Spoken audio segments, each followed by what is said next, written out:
Hi ಹಾಲ್ ಎಲ್ರಿಗೂ ನಮಸ್ಕಾರ. ಇವತ್ತಿನ ಆಸೆ ಧಾರಾವಾಹಿ ಸಂಚಿಕೆಯಲ್ಲಿ ಏನೆಲ್ಲ ಆಗುತ್ತೆ ಅಂತ ನಾನು ನಿಮ್ಗೆ ಹೇಳ್ತೀನಿ. ಇಲ್ಲಿವರೆಗೂ ಯಾರೆಲ್ಲ ನನ್ನ ಚಾನಲ್ ನೋಡ್ತಿದ್ದೀರಾ ಪ್ಲೀಸ್ ಸಬ್ಸ್ಕ್ರೈಬ್ ಮಾಡ್ಕೊಂಡು ನೋಡಿ. ಸಂಚಿಕೆ ಶುರುವಿನಲ್ಲಿ ಈ ಕಡೆ ಸೂರ್ಯ ಮೀನಾ ತಮ್ಮಂಗೆ ಹೇಳ್ತಾ ಇರ್ತಾನೆ. ಫಸ್ಟ್ ಸ್ಟಾರ್ಟಿಂಗಲ್ಲಿ ಒಂದ್ಸಲ ಎರಡು ಸಲ ಅಂತಾರೆ, ಆಮೇಲೆ ಚಟಕ್ ಬಿದ್ಮೇಲಿಂದ ಎಲ್ಲರೂ ಅದನ್ನು ಅಭ್ಯಾಸ ಮಾಡ್ಕೊತಾರೆ ಅಂತ ಸೂರ್ಯ ಹೇಳ್ತಿರ್ಬೇಕಾದ್ರೆ, ಹೌದೌದು ಇವರು ಬರೀ ಲೆಕ್ಚರ್ ಕೊಡೋದೇ ಆಯಿತು ಅಂತ ಹೇಳಿ ಈ ಕಡೆ ಅವ್ನು ಹೇಳ್ತಾ ಇರ್ಬೇಕಾದ್ರೆ, ಏನಪ್ಪ ನೀವಿಬ್ರು ಏನೋ ವಿಚಿತ್ರವಾಗಿ ಮಾತಾಡ್ತಿದ್ದೀರಾ ಅಂತೇಳಿ ಪೊಲೀಸ್ ಕೂಡ ಹೇಳ್ತಿರ್ತಾರೆ.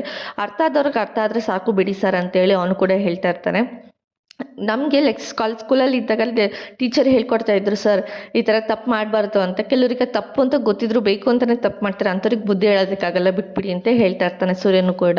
ಅಯ್ಯೋ ಕ್ಯಾಬ್ ಡ್ರೈವರ್ಗೆ ಪುರಾಣ ಬೇರೆ ಅಂತೇಳಿ ಹೇಳ್ತಿರ್ಬೇಕಾದ್ರೆ, ಹೌದು ನಾವಾದರೂ ಕ್ಯಾಬ್ ಡ್ರೈವರು ಕಸ್ಟಮರ್ಸ್ಗೆ ಸರ್ವಿಸ್ ನೀಟಾಗಿ ಕೊಡ್ತಾರೆ, ಆದರೆ ಕೆಲವರಿಗೆ ದಿಮಾಗ್ ಜಾಸ್ತಿ ಅಂತೇಳಿ ಈ ಕಡೆ ಸೂರ್ಯ ಕೂಡ ಹೇಳ್ತಿರ್ತಾನೆ. ನೆಕ್ಸ್ಟ್ ಒಂದಿನ ನಾನು ಅದೇ ಕ್ಯಾಬ್ನ ಬುಕ್ ಮಾಡ್ಕೊಂಡು ರಾಯಲಾಗಿ ಹೋಗ್ತೀನಿ ನೋಡು ಅಂತ ಹೇಳಿ ಈ ಕಡೆ ಮೀನಾ ತಮ್ಮನೂ ಕೂಡ ಹೇಳ್ತಿರ್ತಾನೆ. ಹೌದು ಹಗ್ಲು ಕನ್ಸ್ಗೆ ಮಾತ್ರ ತುಂಬ ಚೆನ್ನಾಗಿ ಕಾಣ್ತಾರೆ ಬಿಡಿ ಅಂತ ಹೇಳಿ ಹೇಳ್ತಾ ಇರ್ತಾರೆ. ಸರಿ ನೀನು ಹೊರಡು ಅಂತೇಳಿ ಮೀನನ್ನು ತಮ್ಮಂಗೆ ಕಳಿಸಿದಾಗ, ಹುಡುಗ ನೋಡಿ ಇಷ್ಟು ಚಿಕ್ಕ ಹುಡುಗ, ಅದು ನಿನಗೆ ಗೊತ್ತಾ ಅವನ ಬಗ್ಗೆ ಅಂತೇಳಿ ಕೇಳಿದಾಗ, ಮುಂಚೆ ಗೊತ್ತಿದೆ ಸರ್ ಇವಾಗ ಗೊತ್ತಿಲ್ಲ, ಅವ್ರು ಯಾರು ಅಂತ ನನಗೆ ಗೊತ್ತಿಲ್ಲ ಅಂತೇಳಿ ಸೂರ್ಯ ಕೂಡ ಹೇಳ್ತಾ ಇರ್ತಾನೆ. ಈ ಕಡೆ ಶಾಂತಿಗೆ ತುಂಬ ಬಿಕ್ಲಿಕ್ಕೆ ಬರ್ತಾ ಇರುತ್ತೆ, ತುಂಬ ಎದೆ ನೋಡ್ತಾ ಇರುತ್ತೆ. ನೀರು ತೊಗೊಂಬ, ಬಿಸಿ ಬಿಸಿ ನೀರು ತೊಗೊಂಬ ಅಂತೇಳಿ ಈ ಕಡೆ ರೋಹಿಣಿಗೆ ಹೇಳ್ತಕ್ಕ, ಅದು ತೊಗೊಂಬರ್ತೀನಿ ಅಂತೇಳಿ ಹೋಗಿರ್ತಾಳೆ. ಆಯ್ತಾ ಬೇಗ ಬಾ, ನಾನು ಇಲ್ಲಿ ಹಿಂಗೆ ಇದು ಜೀವ ಹೊಟ್ಟೋಗ್ಬಿಡುತ್ತೆ ಅಂತೇಳಿ ಹೇಳ್ತಕ್ಕ, ಅಯ್ಯೋ ಬಿಡ್ತು ನೀನು ತೊಗೊಬಂದೆ ಅಂತೇಳಿ ಅವಳು ಕೂಡ ಬಿಸಿನೀರು ತೊಗೊಂಬಂದು ಕೊಡ್ತಾ ಇರ್ತಾಳೆ. ಇವಳು ತುಂಬ ತೇಗ್ತಾನೆ ಇರ್ತಾಳೆ. ಅದೇ ಟೈಮ್ಗೆ ಸೂರ್ಯ ಕೂಡ ಬರ್ತಾನೆ. ಏನಿದು ತೇಗಿನ ಪ್ರೋಗ್ರಾಮ್ ನಡೀತಿದ್ದೆ, ಏನಾಗ್ತಿದೆ ಏನೋ ಸ್ಮೆಲ್ ಬರ್ತಿದೆಯಲ್ಲ, ಇನ್ನೊಂದ್ಸಲ ತೇಗಮ್ಮ ಅಂತೇಳಿ ಹೇಳಿದಾಗ, ಓ ಬಿರಿಯಾನಿ ಸ್ಮೆಲ್ ಸಖತ್ತಾಗಿ ಬಾರಿಸಿದ್ಯಾ ಬಿಡು ಬಿರಿಯಾನಿನಾ ಅಂತೇಳಿ ಈ ಕಡೆ ಸೂರ್ಯ ಕೂಡ ಹೇಳ್ತಿರ್ತಾನೆ. ಎಲ್ಲಿದ್ದು ಪ್ರೋಗ್ರಾಮು ಅಂತ ಕೇಳಿದಾಗ, ಅಯ್ಯೋ ನೀನು ಹೆಂಡ್ತಿನೇ ತೊಗೊಂಬಂದು ಬಡಿಸಿದ್ಕೊಳೋ ಅಂತೇಳಿ ಹೇಳ್ತಿರ್ತಾರೆ. ನನ್ನ ಹೆಂಡ್ತಿ ನಾನು ನಮ್ಮ ಮನೇಲಿರೋರಿಗೆಲ್ಲ ಬಡಿಸಿ ನನಗೆ ಮಾತ್ರ ಅಂಥದ್ದು ಕೊಡ್ತೀಯ ಅಂತೇಳಿ ಈ ಕಡೆ ಸೂರ್ಯ ಕೂಡ ಹೇಳ್ತಿರ್ತಾರೆ. ಅಯ್ಯೋ ಸುಮ್ಮನೆ ಇರ್ರಿ ಅಂತೇಳಿ ಈ ಕಡೆ ಸೂರ್ಯ ಈ ಕಡೆ ಮೀನಾ ಕೂಡ ಹೇಳ್ತಿರ್ತಾಳೆ. ಅಲ್ಲ ಕಣೆ ಶಾಂತಿ ಯಾಕೆ ಹಿಂಗೆ ಬಡ್ಕೊತಿದ್ಯಾ ಅಂತೇಳಿ ರಂಗನಾಥ್ ಬಂದು ಕೇಳಿದಾಗ, ಅಯ್ಯೋ ಇವಳು ಯಾವುದೋ ಬಿರಿಯಾನಿ ತಂದುಕೊಟ್ಲು ರೀ, ಅದು ತಿಂದಾಗಲಿಂದ ನನಗೆ ಬರೀ ತೆಗಿ ಇಡ್ತಾನೇ ಇದ್ದೀನಿ, ಅದು ಸರಿನೇ ಆಗ್ತಾಯಿಲ್ಲ, ಬಿಸಿನೀರು ಕುಡಿದು ಎಲ್ಲನೂ ಕುಡಿದು ಆಗ್ತಾನೆ, ಇವಳು ಯಾವುದೋ ಬೇಕು ಅಂತ ಏನೋ ಬೆಳೆಸ್ಕೊಂಡು ನನಗೆ ತೊಗೊಂಬಂದಿದ್ದಾಳೆ ಅಂತ ಹೇಳ್ತಿರ್ಬೇಕಾದ್ರೆ ರಂಗನಾಥ್ ಇದ್ದನು, ನಿನ್ನ ಬಾಯಿ ಒಳ್ಳೆ ಮಾತಂತೂ ಬರೋದೇ ಇಲ್ವಾ, ಏನಂತ ಆ ವಿಷಯ ಅಂತ ಫಸ್ಟ್ ತಿಳ್ಕೊ, ಸುಮ್ಮನೆ ಒಟ ಅಂತ ಮಾತಾಡಬೇಡ ಅಂತೇಳಿ ಹೇಳ್ತಿರ್ಬೇಕಾದ್ರೆ, ಅಯ್ಯೋ ನಾನೇ ತಿಂದಿರೋಳು ನಾನೇ ಇದ್ದೀನಲ್ಲ, ನಾನೇ ಹೇಳ್ತಿದ್ದೀನಲ್ಲ. ಈ ಕಡೆ ರೋಹಿಣಿ ಇದ್ರಲ್ಲಿ ಏನಾಯಿತು ಮೀನಾ ಅವರೇ, ನೀನು ಊಟ ತೊಗೊಂಡೋದ್ರಿ ತಾನೆ, ಯಾಕೆ ನೀವು ಮತ್ತೆ ಅತ್ತೆ ಕೊಡಲಿಲ್ಲ ನೀವು ಆ ಊಟ ಅಂತ ಕೇಳಿದಾಗ, ಅದಕ್ಕೆ ಈ ಕಡೆ ರಂಗನಾಥ್ ಕೇಳ್ತಿರ್ತಾನೆ, ಹೌದು ನಿನ್ನ ಮನೆಗೆ ಆ ಅತ್ತೆಗೆ ಊಟ ಅಂತ ತೊಗೊಂಡೋದೆ ತಾನೆ, ಇಂತಕ್ಕೆ ಊಟ ತೊಗೊಂಡೋಗಿರೋದು ಕೊಡ್ತೇನೆ, ಬಿರಿಯಾನಿ ತೊಗೊಂಡೋಗಿ ಕೊಟ್ಟೆ ಅವಳಿಗೆ ಅಂತೇಳಿ ಈ ಕಡೆ ಮನೆಯವರೆಲ್ಲ ಕೇಳ್ತಾ ಇರಬೇಕಾದ್ರೆ, ಆವಾಗ ಮೀನಾ ಹೇಳ್ತಾಳೆ, ಅಯ್ಯೋ ಇಲ್ಲ ಅತ್ತೆ, ಇಲ್ಲ ಮಾವ ನಾನು ಊಟನೇ ತೊಗೊಂಡೋಗ್ಬೇಕು ಅಂತ ಅಂದ್ಕೊಂಡೆ, ಅದೇ ಅದು ಕೊಡೋದಕ್ಕಾಗಲಿಲ್ಲ ಅಂತ ಹೇಳ್ತಿರ್ಬೇಕಾದ್ರೆ, ಏನಕ್ಕಮ್ಮ ಏನಾಯಿತು ಅಂತೆಲ್ಲ ಕೇಳ್ತಾ ಇರ್ತಾರೆ ಮನೆಯವರು ಕೂಡ. ಈ ಕಡೆ ರೋಹಿಣಿ ಕೂಡ ಕೇಳ್ತಾರೆ, ಎಲ್ಲರೂ ಕೇಳ್ತಿದ್ದಾರಲ್ಲ ಹೇಳಿ ಏನಕ್ಕೆ ಬಿರಿಯಾನಿ ತೊಗೊಂಡೋದ್ರಿ, ಏನಕ್ಕೆ ಊಟ ತೊಗೊಂಡೋಗಿಲ್ಲ ಅಂತ ಕೇಳ್ತಿರ್ಬೇಕಾದ್ರೆ, ಅದು ಏನಾಯಿತು ಗೊತ್ತಾ, ನಾನು ದಾರಿಲಿ ಹೋಗ್ತಾ ಇರಬೇಕಾದ್ರೆ ಅದು ಒಂದು ಅಜ್ಜಿ ತಲೆ ಸುತ್ತಿ ಬಿದ್ದುಬಿಟ್ಟಿದ್ರು, ಅದ್ರ ಜೊತೆಗೆ ಅವ್ರ ಗಂಡನೂ ಕೂಡ ಇದ್ದರು, ಅವರು ಒಂದು ವಾರದಿಂದ ಊಟ ಮಾಡಿಲ್ಲ ಅಂತ ಹೇಳ್ತಿದ್ರು, ನನಗೆ ತುಂಬ ಅಯ್ಯೋ ಅನ್ನಿಸ್ತು, ಅದಕ್ಕೆ ನಾನು ತೊಗೊಂಡೋಗಿದ್ದು ಊಟನ ತೊಗೊಂಡೋಗ್ಬಿಟ್ಟು ಅವ್ರಿಗೆ ಕೊಟ್ಟೆ ಅಂತ ಹೇಳಿ ಅವಳು ಕೂಡ ಹೇಳ್ತಾ ಇರ್ತಾಳೆ. ಆವಾಗ ಅದನ್ನು ಎಲ್ಲರಿಗೂ ಹೇಳಿದಾಗ, ಅದಕ್ಕೇ ಅವರೆಲ್ಲರೂ ಕೂಡ ಹೌದಾ ಯಾಕೆ ನೀನು ತೊಗೊಂಡೋಗಿ ಕೊಟ್ಟೆ ಅಂತ ಕೇಳಿದಾಗ, ಅವ್ರು ನೋಡಿ ನಂಗೆ ಅಯ್ಯೋ ಅನ್ನಿಸ್ತು, ಅದಕ್ಕೆ ತೊಗೊಂಡೋಗಿ ಕೊಟ್ಟೆ, ಅದಕ್ಕೆ ಅತ್ತೆಗೆ ನಾನು ಹೋಟ್ಲಿಂದ ಬಿರಿಯಾನಿ ತೊಗೊಂಡೋದೆ ಅಂತೇಳಿ ಅವಳು ಕೂಡ ಹೇಳ್ತಾ ಇರ್ತಾಳೆ.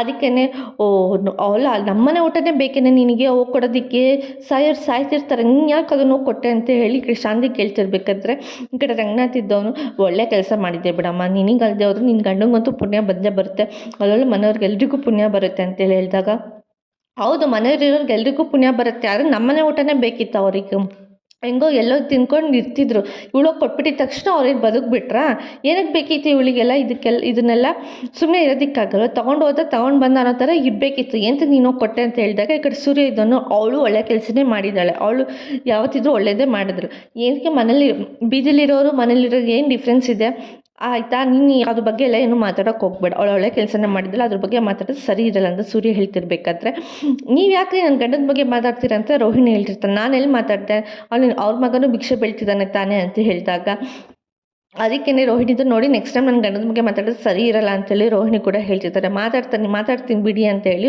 ಸೂರ್ಯ ಹೇಳ್ತಿರ್ಬೇಕಾದ್ರೆ, ಅಯ್ಯೋ ಸುಮ್ಮನೆ ನಿಂತ್ಕೊತೀರಾ, ನಾನೊಂದು ಹೇಳಿದ್ರೆ ನೀವೊಂದು ಮಾತಾಡ್ತಿದ್ದೀರಾ, ಅವಳು ಬೇಕು ಅಂದರೆ ಬಿರಿಯಾನಿ ತೊಗೊಂಡ್ಬಂದು ನಾನು ಸಾಯಿಸ್ಬೇಕಂತ ಮಾಡಿದ್ದು, ಈ ಥರ ಎಲ್ಲ ಸುಮ್ಮನೆ ಕಟ್ಟೆ ಹೇಳ್ತಿರೋದು ಅವಳು ಅಂತೇಳಿ ಈ ಕಡೆ ಶಾಂತಿ ಹೇಳ್ತಿರ್ಬೇಕಾದ್ರೆ, ನಿನಗೆಲ್ಲ ಹಾಗೆ ಅನಿಸುತ್ತೆ ಬಿಡಮ್ಮ, ನಿನ್ನ ಮಗ ಏನು ಮಾಡೋದು ಅದಷ್ಟೇ ಸರಿ, ಮೀdia ಏನು ಮಾಡಿದ್ರು ನಿನಗೆ ಅದು ಕಣ್ಣಿಗೆ ಕೆಟ್ಟದಾಗೆ ಕಾಣುತ್ತೆ ಅಂತ ಹೇಳ್ತಿರ್ಬೇಕಾದ್ರೆ, ರಂಗನಾಥ್ ಇದ್ದನು, ಒಳ್ಳೇದು ಮಾಡಿದ್ದೆ ಬಿಡಮ್ಮ, ನೀನು ಅವಳ ಬಗ್ಗೆ ಏನೂ ತಲೆ ಕೆಡ್ಸ್ಕೊಳಕ್ಕೆ ಹೋಗ್ಬೇಡ, ಹೋಗ್ಬೇಡ, ಅವಳು ಏನಾದರೂ ಮಾತಾಡಲಿ, 1000 ಅಲ್ಲ 100 ಮಾತಾಡಲಿ, ನೀನು ಅದ್ರ ಬಗ್ಗೆ ತಲೆ ಕೆಡ್ಸ್ಕೊಬೇಡ ಆಯಿತಾ ಅಂತೇಳಿ ಈ ಕಡೆ ರಂಗನಾಥ್ ಸಮಾಧಾನ ಮಾಡ್ತಿರ್ಬೇಕಾದ್ರೆ ಅವ್ರ ಪರವಾಗಿ ವಹಿಸ್ಕೊಂಡು ಮಾತಾಡಿ, ಇಲ್ಲಿ ನಾನು ಸತ್ತು ಬಿದ್ರೂ ನೀನು ಅದನ್ನ ನೋಡೋಕೆ ಬರಬೇಡಿ ಅಂತೇಳಿ ಈ ಕಡೆ ಶಾಂತಿನೂ ಕೂಡ ಹೇಳ್ತಾ ಇರ್ತಾಳೆ.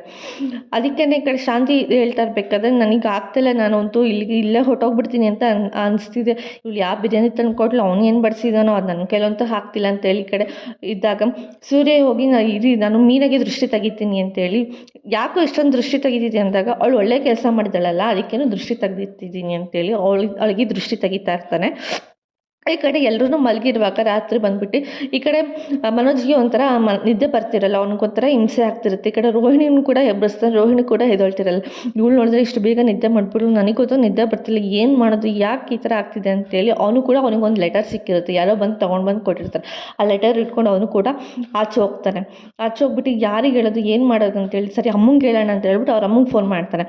ಅವ್ರ ಅಮ್ಮಂಗೆ ಫೋನ್ ಮಾಡಿದಾಗ ಶಾಂತಿ ಅಲಾರಾಮ್ ಹೊಡಿತಿದ್ದು ಆಫ್ ಮಾಡಿ ಅಂತ ಹೇಳಿದಾಗ ಈ ಅಪ್ಪಂಗೆ ಅಲಾರಾಮ್ ಅದು ಫೋನ್ ರಿಂಗಿಂಗ್ ಟೂನ್ ಅದು ಒಂದು ಗೊತ್ತಿಲ್ಲ, ಸುಮ್ಮನೆ ನಿದ್ದೆಗಣ್ಣಲ್ಲಿ ಏನೋ ಒಂದು ಮಾತಾಡ್ತಾನೆ ಅಂತೇಳಿ ಈ ಕಡೆ ಯಾರು ಎಷ್ಟೊಂದಲ್ಲಿ ಫೋನ್ ಮಾಡಿರ್ತಾರೆ ಅಂತೇಳಿ ಅವಳು ಕೂಡ ಫೋನ್ ಎತ್ಕೊಂಡು ಫೋನ್ ನೋಡ್ತಾಳೆ. ಅದು ನೋಡಿದ್ರೆ ಮನೋಜ್ ಆಗುತ್ತೆ. ಯಾಕೋ ನನಗೆ ಇಷ್ಟೊಂದು ಹಿಂಸೆ ಕೊಡ್ತಾರೆ, ನಿನ್ಗೆ ಯಾಕೋ ಏನಕ್ಕೋ ಆಗಿದೆ ಅಂತ ಕೇಳಿದಾಗ, ಅಮ್ಮ ನಾನಮ್ಮ ಮನೋಜ್ ನನಗೆ ಗೊತ್ತು ಕಣೋ, ಇಷ್ಟೊತ್ತಲ್ಲಿ ನೀನೇ ಫೋನ್ ಮಾಡಿದ್ರು, ಏನೋ ಆಗಿದೆ ನಿನಗೆ ಅಂತ ಕೇಳಿದಾಗ, ಅಮ್ಮ ದೊಡ್ಡ ಸಮಸ್ಯೆ ಆಗಿಬಿಟ್ಟಿರುತ್ತೆ, ಬಾ ನೀನು ಮನೆಯಿಂದ ಆಚೆ ಅಂತ ಹೇಳ್ತಾರೆ. ಮನೆಯಿಂದ ಆಚೆ ಯಾಕೋ ನನ್ನ ಕೈಲಾಗಲ್ಲ, ಹೋಗೋ ಮನೋಜ, ನಂಗೆ ತುಂಬ ನಿದ್ದೆ ಬರ್ತದೆ, ಪ್ರತಿ ಸಲ ನಿಂದು ಇದೇ ಆಯಿತು ಅಂತೇಳಿ ಈ ಕಡೆ ಶಾಂತಿ ಹೇಳ್ತಿರ್ಬೇಕಾದ್ರೆ, ಅಮ್ಮ ನೀನು ಇವಾಗ ಬಂದಿಲ್ಲ ಅಂದರೆ ನೋಡಿ ನಾನು ಸತ್ತೇ ಹೋಗ್ತೀನಿ, ಬೇಕಪ್ಪ ಅಂತ ಹೇಳ್ತಾಳೆ. ಅವಳು ಕೂಡ ಅದೇ ಟೈಮ್ಗೆ ಬಂದೇ ಇರು ಅಂತ ಹೇಳಿ ಅವಳು ಕೂಡ ಹೋಗ್ತಾಳೆ. ಯಾಕೋ ಏನಾಯಿತು, ಯಾಕೋ ಇಷ್ಟೊಂದು ಹಿಂಸೆ ಕೊಡ್ತೀಯ, ಯಾವಾಗಲೂ ನಿದ್ದೆ ಮಾಡೋಕ್ಕೆ ಬಿಡಲ್ವ ನೀನು, ಅಲ್ಲಿ ಹಾಲಲ್ಲಿ ಕುತ್ಕೊಂಡಿದ್ನಲ್ಲ ಅಷ್ಟೊತ್ತಂಗೆ ಕೋಟ ಆದಮೇಲೆ ಅವಾಗ ಬಂದು ಮಾತಾಡೋದಕ್ಕಾಗಲ್ಲ, ಇವಾಗಲೇ ಬೇಕಾ ನಿನಗೆ ಅಂತ ಕೇಳಿದಾಗ, ಅಮ್ಮ ದೊಡ್ಡ ಸಮಸ್ಯೆ ಆಗಿದೆ, ನಿನಗೆ ಗೊತ್ತಾಗೋದಿಲ್ವಾ ಅಂತ ಹೇಳ್ತಾ ಇರ್ತಾನೆ. ದೊಡ್ಡ ಸಮಸ್ಯೆನ ಏನೋ ಆಗಿದೆ ಅಂತ ಕೇಳಿದಾಗ, ಅಮ್ಮ ನೀನು ಸತ್ತೇ ಹೋಗ್ತೀಯ ಅಂತ ಏನೋ ಬರ್ತಿದ್ದಾರೆ ಅಮ್ಮ ಹಾರ್ಟ್ ಅಟ್ಯಾಕ್ ಆಗಿ ಅಂತ ಹೇಳ್ತಾರೆ. ಏನೋ ಹೇಳ್ತಿದ್ಯಾ ಅಂತ ಅಂದಾಗ ಅವನು ಒಂದು ಲೆಟರ್ ಕೊಡ್ತಾನೆ. ಆ ಲೆಟರಲ್ಲಿ ಅವ್ರ ಅಮ್ಮ ನಿನ್ನ ತಾಯಿ ಹಾರ್ಟ್ ಅಟ್ಯಾಕಿಂದ ಸಾಯ್ತಾರೆ ಅಂತೇಳಿ ಏನೋ ಬರೆದಿರ್ತಾರೆ. ಅದು ನೋಡಿ ಅವರಮ್ಮ ಏನೋ ಇದನ್ನೆಲ್ಲ ಬರೆದಿದ್ದಾರೆ ಅಂತ ಕೇಳಿದಾಗ, ಅಯ್ಯೋ ಇಷ್ಟೆಲ್ಲ ಮುಂದೆನೂ ಓದು ಅಂತ ಹೇಳ್ತಾ ಇರ್ತಾಳೆ. ಅಲ್ಲಿ ಯಾರೋ ಸೂಸೈಡ್ ಮಾಡ್ಕೊಂಡು ಸಾಯ್ತಾರೆ, ಯಾರೋ ಬರ್ತಾರೆ ಅಂತಾರೆ, ಏನೇನೋ ಬರೆದಿದ್ದಾರಲ್ಲ, ಯಾಕೋ ಇದನ್ನೆಲ್ಲ ನೀನು ತಲೆ ಕೆಡ್ಸ್ಕೊಂಡಿದ್ಯಾ ಅಂತ ಕೇಳಿದಾಗ, ಅಮ್ಮ ಈ ಪಕ್ಕ ನಿಜ ಆಗುತ್ತೆ ಅಮ್ಮ, ನನಗೆ ಅದಕ್ಕೆ ಭಯ ಆಗ್ತಿದೆ ಅಂತೇಳಿ ಮನೋಜ್ ಕೂಡ ಹೇಳ್ತಿರ್ತಾರೆ. ನೀನು ಭಯ ಪಡೋದಲ್ದೆ ನನಗೂ ಭಯ ಪಡಿಸಿ, ಯಾರೋ ಬರ್ತಾರೆ ನಮ್ಮ ಮನೆಗೆ, ಯಾರೋ ಸಾಯ್ತಾರೆ, ಯಾರೋ ಕೊಲೆ ಮಾಡ್ತಾರೆ, ಯಾರೋ ಸೂಸೈಡ್ ಮಾಡ್ಕೊತಾರೆ, ಹತ್ರದಲ್ಲಿ ಯಾರೋ ಇದ್ದಾರೆ ಅಂತ ಹೇಳ್ದಾಗ, ಅಮ್ಮ ಈಗ ನಾನು ಸ್ಟೋರಿ ಹೇಳ್ತೀನಿ ಕೇಳಿ, ನಮ್ಮ ಮನೆಗೆ ಒಬ್ಬರು ಕಳ್ಳರು ಬರ್ತಾರೆ, ನಮ್ಮ ಮನೆಯಿಂದ ಅದನ್ನು ಕದ್ಕೊಂಡು ಹೋಗ್ತಾ ಇರ್ತಾರೆ. ಅದನ್ನ ನೋಡಿ ನಿನಗೆ ಕದ್ಕೊಂಡು ಹೋಗಿರ್ತಾರೆ ಅಂತೇಳಿ, ಅದನ್ನ ನೋಡಿ ನಿನಗೆ ತುಂಬ ಹಾರ್ಟ್ ಅಟ್ಯಾಕ್ ಆಗಿರುತ್ತೆ. ಅದೇ ಟೈಮ್ಗೆ ಈ ಕಡೆ ಸೂರ್ಯ ಕೂಡ ಹೋಗ್ತಾ ಇರ್ತಾನೆ ಆ ಕಳ್ಳರು ಹಿಡಿಯೋದಕ್ಕೆ ಅಂತೇಳಿ. ಸೂರ್ಯ ಕೂಡ ಹೋಗ್ತಾ ಇರಬೇಕಾದ್ರೆ ಸೂರ್ಯನೂ ಕೂಡ ಕಳ್ಳರು ಅಂತ ಹಿಡಿತಾ ಇರ್ತಾರೆ. ಅದೇ ಟೈಮ್ಗೆ ಈ ಕಡೆ ರೋಹಿಣಿನೂ ಕೂಡ ಮೇಲಿಂದ ಕೆಳಗೆ ಇಳಿದು ಬರ್ತಾ ಇರ್ತಾಳೆ. ರೋಹಿಣಿನೂ ಕೂಡ ನೋಡಿ ಸೂರ್ಯ ಅವ್ರನ್ನ ಹಿಡ್ಕೊಡೋಕ್ಕೆ ಅಂತೇಳಿ ಹೋಗ್ತಿರ್ಬೇಕಾದ್ರೆ ಕಳ್ಳರು, ಅದೇ ಟೈಮ್ಗೆ ರೋಹಿಣಿಗೆ ಚಾಕು ಚುಚ್ಚಿ ಸಾಯಿಸ್ಬಿಡ್ತಾರೆ. ಆಗ ರೋಹಿಣಿನೂ ಕೂಡ ಅಲ್ಲಿ ಸತ್ತೋಗ್ಬಿಡ್ತಾಳೆ.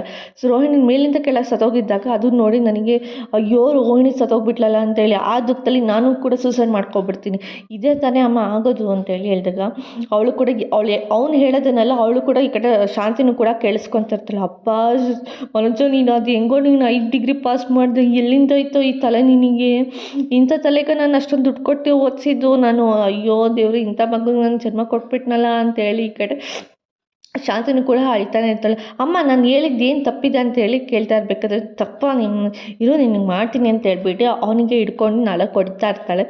ಅಪ್ಪ ಮನುಜ ನಿನ್ಗೆ ಎಲ್ಲಿದ್ದು, ಯಾಕೋ ಹಿಂಗೆ ಆಡ್ತಿದ್ಯಾ, ನೀನು ಎದುರೋದಲ್ದ್ರು ನನ್ನನ್ನು ಎದುರಿಸೋದು, ಇಷ್ಟು ಮಧ್ಯರಾತ್ರಿ ಕರ್ಕೊಂಬಂದು ಹಿಂಗೆಲ್ಲ ಮಾತಾಡ್ತೀನಿ, ನಿನ್ಗೆ ಏನೂ ಅನ್ಸೋದೇ ಇಲ್ಲವೇನೋ ಅಂತೇಳಿ ಕಡೆ ಶಾಂತಿ ಹೇಳ್ತಿರ್ಬೇಕಾದ್ರೆ, ಅಮ್ಮ ಇರೋ ನಿಜನೇ ನಾನು ಹೇಳ್ತಿರೋದು, ಅವ್ರು ಹಂಗೆ ತಾನೇ ಬರ್ದಿರೋದು ಅಂತ ಹೇಳ್ತಿರ್ಬೇಕಾದ್ರೆ, ಅಲ್ಲ ಕಣ ನಮ್ಮ ಮನೆಗೆ ಯಾರೋ ಕಳ್ಳರು ಬರ್ತಾರೆ, ಈ ಕಳ್ಳರು ಬಂದು ಏನು ತೊಗೊಂಡೋಗಂಥದ್ದು ಏನಿರುತ್ತೆ ಹೇಳು, ಕಳ್ಳರು ಬರ್ತಾರೆ ಅಂತ ಅದು ನೋಡಿ ನಾನು ಹಾರ್ಟ್ ಅಟ್ಯಾಕ್ ಸಾಯ್ತೀನಿ ಅಂತೆ, ಈ ಕಡೆ ಅವಳು ಸಾಯ್ತಾಳಂತೆ, ಅದು ನೋಡಿ ನೀನು ಸೂಸೈಡ್ ಮಾಡ್ಕೊಂತೆ ಅಂತ, ಏನೋ ಇದೆಲ್ಲ ಮಾತಾಡ್ತೀಯ ಅಂತೇಳಿ ಮಾತಾಡ್ತಾ ಇರ್ಬೇಕಾದ್ರೆ ಏನೋ ಒಂದು ಸೌಂಡ್ ಆಗುತ್ತೆ ಅಂತ ಹೇಳ್ಬಿಟ್ಟು ಮನೋಜು ಕೂಡ ಶಾಂತಿಯಿಂದ ಹೋಗಿ ಹೌಚ್ಕೊಂಡಿರ್ತಾರೆ. ಅಮ್ಮ ಪಕ್ಕ ಕಳ್ಳರು ಬಂದಿರ್ತಾನೆ ಅಲ್ವಾ ಅಂತೇಳಿ ಎದುರಿಸ್ತಾ ಇರ್ತಾನೆ. ಸುಮ್ಮನೆ ಇರೋ, ಯಾಕೋ ಎದುರಿಸ್ತೀಯ ಅಂತ ಹೇಳಿ ಈ ಕಡೆ ಶಾಂತಿನೂ ಕೂಡ ಹೇಳ್ತಾ ಇರ್ತಾಳೆ. ಅದೇ ಟೈಮ್ಗೆ ರೋಹಿಣಿ ಕೂಡ ಬರ್ತಾಳೆ. ರೋಹಿಣಿ ಅಮ್ಮ ಬಂದಿದ್ದು ಬೇರೆ ಎಲ್ಲ ಯಾರೂ ಕಳ್ಳರಲ್ಲ ಅಂತೇಳಿ ಹೇಳ್ತಿರ್ತಾನೆ. ಅಮ್ಮ ರೋಹಿಣಿ ನೀನು ಯಾಕಮ್ಮ ಇಷ್ಟೊತ್ತಿನಲ್ಲಿ ಬಂದೆ ಅಂತ ಕೇಳಿದಾಗ, ಅಯ್ಯೋ ನೀವು ಯಾಕೆ ಇಷ್ಟೊತ್ತಿನಲ್ಲಿ ಆಚೆ ಇದ್ದೀರಾ, ತುಂಬ ಸೌಂಡ್ ಬರ್ತಿತ್ತು ಅಂತ ಕೇಳಿದಾಗ, ರೋಹಿಣಿ ನಿನ್ಗೆ ಗೊತ್ತಿಲ್ಲ ಈ ಲೆಟರನ್ನು ನೋಡು ಅಂತ ಹೇಳ್ತಿರ್ತಾರೆ. ಅಯ್ಯೋ ಮನೋಜ್ ಅವರಿಗೆ ಯಾರೋ ಬೇಕು ಅಂತ ಹೆದರಿಸಿದ್ದಾರೆ, ಅದಕ್ಕೆ ನೀವು ಯಾಕೆ ಇಷ್ಟೊಂದೆಲ್ಲ ಅದನ್ನು ಹತ್ತೇನೆ ಇಷ್ಟೊಂದು ರಾತ್ರಿ ಕರ್ಕೊಂಡು ಬಂದ್ಬಿಟ್ಟು ಯಾಕೆ ಇಷ್ಟೊಂದೆಲ್ಲ ಗೋಳ ಹೊಯ್ಕೊತಿದ್ದೀರಾ, ನಿಮ್ಗೆ ಅಷ್ಟು ತಲೆಗಿಲ್ವಾ, ಸುಮ್ಮನೆ ಇರಿ ಅಂತ ಹೇಳ್ತಾ ಇರ್ತಾಳೆ. ಅತ್ತೆ ನೀವು ಅದ್ರ ಬಗ್ಗೆ ಏನೂ ತಲೆ ಕೆಡಿಸ್ಕೋಬೇಡಿ, ಆ ಥರ ಏನೂ ಆಗಿರಲ್ಲ, ಇವ್ರಿಗೆ ಸುಮ್ಮನೆ ನಿದ್ದೆ ಇರಲ್ಲ, ಯಾರೋ ಬಂದು ಲೆಟ್ರ್ ಕೊಟ್ಟರು ಅಂತ ಆಗಿದ್ದೆಲ್ಲ ಆಗ್ಬಿಡುತ್ತೆ ಹೇಳಿ ಅಂತ ಹೇಳ್ತಿರ್ಬೇಕಾದ್ರೆ, ಅಮ್ಮ ಪಕ್ಕ ಯಾರೋ ಬಂದೇ ಬರ್ತಾರೆ, ನನಗನ್ಸುತ್ತೆ ನಾನು ಯಾರೋ ಒಬ್ಬ ದೊಡ್ಡ ಫುಲ್ ಸ್ಟ್ರಾಂಗಾಗಿರೋನ ನಾನು ಒಬ್ಬ ವಾಚಮನ್ ಇಟ್ಕೊತೀನಿ ನಮ್ಮ ಫರ್ನಿಚರ್ ಅಂಗಡಿಗೆ ಅಂತೇಳಿ ಹೇಳ್ತಿರ್ಬೇಕು. ಕೂಡ ಹಾಗೆ ಮಾಡೋ ಹಂಗೆ ಮಾಡೋ ಅಂತ ಹೇಳಿ ಹೇಳ್ತಾ ಇರ್ತಾಳೆ ಈ ಕಡೆ ಶಾಂತಿನೂ ಕೂಡ. ಮನೋಜರು ಯಾಕೆ ಬೇಕು ನಿಮ್ಗೆ, ಯಾಕೆ ಇಷ್ಟೊಂದೆಲ್ಲ ತಲೆ ಕೆಡಿಸ್ಕೊಂಡು ಇದೆಲ್ಲ ಆಗಲ್ಲ, ಸುಮ್ಮನೆ ಇದೆಲ್ಲ ನಿಮ್ಗೆ ಎದುರಿಸ್ಬೇಕಂತ ಯಾರೋ ಮಾಡ್ತಿರೋದಷ್ಟೇ, ಅದ್ರ ಬಗ್ಗೆ ನೀವೇನು ತಲೆ ಕೆಡಿಸ್ಕೊಬೇಡಿ, ಸುಮ್ಮನೆ ಇರಿ ಅಂತೇಳಿ ಈ ಕಡೆ ರೋಹಿಣಿ ಕೂಡ ಹೇಳ್ತಿರ್ತಾಳೆ. ಹೇಳಮ್ಮ ಇವ್ನಿಗೆ ಸ್ವಲ್ಪ ಬುದ್ಧಿ ಹೇಳು, ಯಪ್ಪ ಮಧ್ಯರಾತ್ರಿ ಬಂದು ಎಬ್ಬಿಸಿ ನನ್ನ ನಿದ್ದೆನೂ ಹಾಳು ಮಾಡ್ತಾನೆ ಅಂತೇಳಿ ಹೇಳ್ತಿರ್ಬೇಕಾದ್ರೆ, ಮನೋಜ್ ಅವರೇ ನೀವು ಸುಮ್ಮನೆ ಇದ್ಬಿಟ್ಟು ಹೋಗಿ ಮಲ್ಕೊಳ್ಳಿ, ಏನಾಗುತ್ತೆ ಹಾಗೆ ಸುಮ್ಮನೆ ಇರಿ ಅಂತೇಳಿ ಹೇಳ್ತಾ ಇರ್ತಾಳೆ. ಅದಕ್ಕೆ ಈ ಕಡೆ ಶಾಂತಿ ಇದ್ದೋಳು ಪೊಲೀಸ್ ಕಂಪ್ಲೇಂಟ್ ಕೊಟ್ಟರೆ ಹೆಂಗಿರುತ್ತೆ ಅಂತ ಕೇಳಿದಾಗ, ಅಯ್ಯೋ ಪೊಲೀಸ್ ಕಂಪ್ಲೇಂಟ್ ಕೊಟ್ಟರೆ ಅತ್ತೆ ಮಾನ ಮರ್ಯಾದೆಲ್ಲ ಹೋಗುತ್ತೆ, ಸುಮ್ಮನೆ ಇರಿ ಅಂತೇಳಿ ಅವಳನ್ನು ಕೂಡ ಸಮಾಧಾನ ಮಾಡಿ ಕಳಿಸ್ತಾಳೆ. ಯಾರು ಲೆಟರ್ ಕೊಟ್ಟಿರ್ಬೋದು ಅಂತೇಳಿ ಈ ಕಡೆ ಯೋಚನೆ ಮಾಡ್ತಾ ಇರ್ತಾಳೆ. ಅದೇ ಟೈಮ್ಗೆ ಬೆಳಗ್ಗೆ ಆದಾಗ ಈ ಕಡೆ ಕಾಲ್ ಬಂದಿರುತ್ತೆ. ಈ ಕಡೆ ಮೀನು ಅವ್ರ ಅಮ್ಮ ಕಾಲ್ ಮಾಡಿರ್ತಾರೆ, ನಿಮ್ಮ ಅಮ್ಮ ಕಾಲ್ ಮಾಡಿದ್ದಾರೆ ತಗೋ ಅಂತೇಳಿ ಮೀನು ಕೊಟ್ಟಾಗ, ಹೌದಾ ಸರಿ, ಅಯ್ಯೋ ನನ್ನ ಅಮ್ಮ ಫೋನ್ ಸ್ವಿಚ್ ಆಫ್ ಆಗಿತ್ತು ಅಂತೇಳಿ ಹೇಳ್ತಾ ಇರ್ತಾಳೆ. ಯಾಕಮ್ಮ ಫೋನ್ ಮಾಡಿದೆ ಎತ್ತಲಿಲ್ಲ ಅಂದಾಗ, ಅಮ್ಮ ನನ್ನ ಫೋನ್ ಸ್ವಿಚ್ ಆಫ್ ಆಗಿತ್ತು ಗೊತ್ತಿರಲಿಲ್ಲ ಅಂತಂದಾಗ, ಬರ್ತೀನಿ ಅಂದರೆ ಯಾಕೆ ಬರಲಿಲ್ಲ ಅಂತ ಕೇಳ್ತಿರ್ಬೇಕಾದ್ರೆ ಅವರಮ್ಮ, ಹ್ಞೂ ಅಮ್ಮ ಮಧ್ಯಾಹ್ನ ಬರ್ತೀನಿ, ನೆನ್ನೆ ಬರೋದಕ್ಕಾಗಲ್ಲ, ಸ್ವಲ್ಪ ಹೂ ಕಟ್ಟೋದಿತ್ತು, ಅದಕ್ಕೆ ಇವತ್ತು ಬರ್ತೀನಿ ಅಂತ ಹೇಳ್ತಾಳೆ. ಹೌದಾ, ಈ ಕಡೆ ಕನಿಕಾ ಹೋದ್ಲಾ ಆಫೀಸ್ಗೆ ಅಂತ ಕೇಳಿದಾಗ, ಇಲ್ಲೇ ಇದ್ದಾಳೆ ಇರು ಕೊಟ್ಟೆ ಅಂತ ಹೇಳಿದಾಗ, ಯಾಕೆ ಇನ್ನೂ ಕೆಲ್ಸಕ್ಕೆ ಹೋಗಿಲ್ಲ ಅಂತ ಕೇಳ್ತಾ ಇರ್ತಾಳೆ. ಈ ಕಡೆ ಮೀನೂ ಕೂಡ, ಅಯ್ಯೋ ಅಕ್ಕ ಹಾಸ್ಪಿಟಲ್ ಇರೋದು ಇಲ್ಲೇ ಪಕ್ಕದಲ್ಲೇ ಅಲ್ವಾ, ಸ್ವಲ್ಪ ಮನೆ ಕೆಲಸ ಇತ್ತು ಮುಗಿಸ್ಕೊಂಡು ಹೋಗೋಣ ಅಂತ ಹೇಳಿ ಇಲ್ಲೇ ಇದ್ದೆ ಅಂತ ಹೇಳ್ತಿರ್ತಾಳೆ. ಹೌದಾ ಅಕ್ಕ, ಏನು ಗೊತ್ತಾ, ನಮ್ಮದಲ್ಲಿ ಕ್ಯಾಂಪಸ್ ನಡೀತಿದೆ ಸ್ವಲ್ಪ, ಅದು ಇವಾಗ ಪ್ರೆಗ್ನೆನ್ಸಿ ಪ್ಲ್ಯಾನಿಂಗ್ ಮಾಡ್ತಿರ್ತಾರಲ್ಲ ಅವರಿಗೆ, ನಿಮ್ಮ 3 ಜನ ಸೊಸೆಂಟ್ ಇರ್ತಾರಲ್ಲ ಅವರು ಕೂಡ ಹೇಗಿದ್ರು ರೋಹಿಣಿ ಕೂಡ ಪ್ಲ್ಯಾನ್ ಮಾಡ್ತಿರ್ತಾರೆ, ಬಂದು ಒಂದ್ಸಲ ಚೆಕ್ ಮಾಡಿಸ್ಕೊಂಡು ಹೋಗಿ ಅಂತ ಹೇಳಿ ಹೇಳ್ತಿರ್ಬೇಕಾದ್ರೆ, ನೀನು ರೋಹಿಣಿ ವಿಷಯ ಪದೇ ಪದೇ ಮಾತಾಡೋಕ್ಕೆ ಹೋಗ್ಬೇಡ, ಮನೇಲಿ ಆಲ್ರೆಡಿ ತುಂಬ ದೊಡ್ಡ ಜಗಳ ಆಗಿದೆ, ನೀನು ಈ ಪ್ರೆಗ್ನೆನ್ಸಿ ವಿಷಯನೇ ಮಾತಾಡೋಕ್ಕೆ ಹೋಗ್ಬೇಡ ಕನಕ, ಬಿಟ್ಬಿಡು ಅಂತೇಳಿ ಹೇಳ್ತಾ ಇರ್ತಾಳೆ. ಅಲ್ಲ ಅಕ್ಕ ನೀನೊಂದ್ಸಲ ಟೆಸ್ಟ್ ಮಾಡಿಸ್ಬೋದಲ್ಲ, ಅಯ್ಯೋ ನಿನ್ಗೆ ಹ್ಯಾಂಗೆ ಬೇಕು, ಮಗು ಆಗಬೇಕಂದ್ರೆ ಯಾವಾಗಾದರೂ ಹಾಗೇ ಆಗುತ್ತೆ ಬಿಡು, ನೀನು ಅದ್ರ ಬಗ್ಗೆ ತಲೆ ಕೆಡಿಸ್ಕೊಬೇಡ. ಆಮೇಲೆ ಇನ್ನೊಂದ್ಸಲ ಹೇಳ್ತೀನಿ, ರೋಹಿಣಿ ವಿಷಯ ಕೂಡ ಮಾತಾಡೋಕೆ ಹೋಗ್ಬೇಡ ಅಂತ ಹೇಳ್ತಾ ಇರ್ತಾಳೆ. ಸರಿ ಅಮ್ಮ ನೀನು ಬಾ ಅಂತ ಹೇಳಿ ಈ ಕಡೆ ಅವ್ರ ಅಮ್ಮನೂ ಕೂಡ ಫೋನ್ ಕಟ್ ಮಾಡ್ತಾರೆ. ಹ್ಞೂ ಸರಿ ಅಮ್ಮ ಅಂತ ಹೇಳ್ತಿರ್ತಾಳೆ.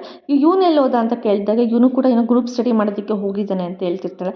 ಹೌದಾ ಸರಿ ಒಳ್ಳೇದಾಯ್ತು ಬಿಡು ಅಂತೇಳಿ ಈ ಕಡೆ ಮೀನನ್ನು ಕೂಡ ಹೇಳ್ತಿರ್ತಾಳೆ.